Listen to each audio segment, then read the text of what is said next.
BRICS'te gelişmeler var. Türkiye girer mi girmez mi, ister mi istemez mi? Nasıl bir ortaklık model üzerinde durulur? NATO ya da Birleşmiş Milletler ya da başka bir kurum bununla karşıtlık tezat içerir mi gibi birçok şey konuşuldu. Ama bu dönemde ikinci Rusya diye anabileceğimiz belki de Belarus'un bu noktada bir hareketliliğin olduğu söyleniyor ve Belarus'un BRICS'e üye olduğu açıklanıyor. Hemen aktarayım efendim. Bakanlıktan yapılan yazılı açıklamada Belarus Cumhurbaşkanı Alexander Lukashenko'nun Rusya Devlet Başkanı Vladimir Putin'e Belarus'un BRICS'e ortak olarak katılmaya hazır olduğuna dair 5 Kasım'da bir mektup yazdığı, imzaladığı belirtiliyor. Brezilya, Rusya, Hindistan, Çin ve Güney Afrika'nın kurucuları arasında yer aldığı BRICS, Mısır, Etiyopya, İran ve Birleşik Arap Emirlikleri'nin de üyelikleriyle genişledi biliyorsunuz. BRICS üyeleri küresel petrol üretiminin yaklaşık %40'ına sahipken dünya yüzölçümünün %30'unu ve küresel nüfusun %45'ini de ihtiva ediyor. Bu noktada Türkiye bu oluşumun içinde yer alır mı, yer almaz mı? Ya da oluşum Türkiye'nin burada üyeliğini ister mi, istemez mi?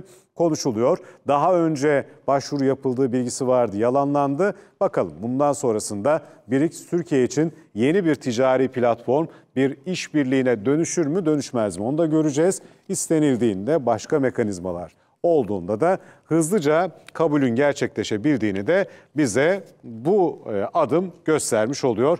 Biraz daha şu BRICS'in ne anlama geldiğinden bahsedelim, ardından da farklı bir noktaya geçelim.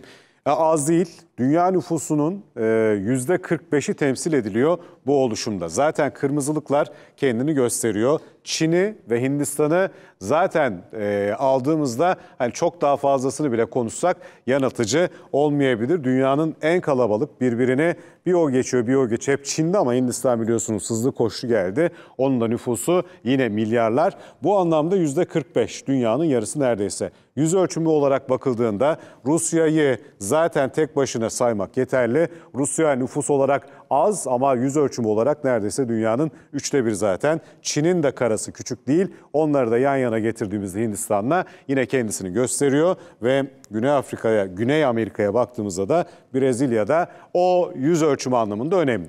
Ve dünya petrol üretimi belki de hem nüfustan hem de boyuttan daha da önemli. Orada %45'i görüyoruz ve dünyadaki ticaretin %25'inin de bu bahsi geçen üyeler arasında yapılması hiç kuşkusuz çok şey anlatıyor diyelim.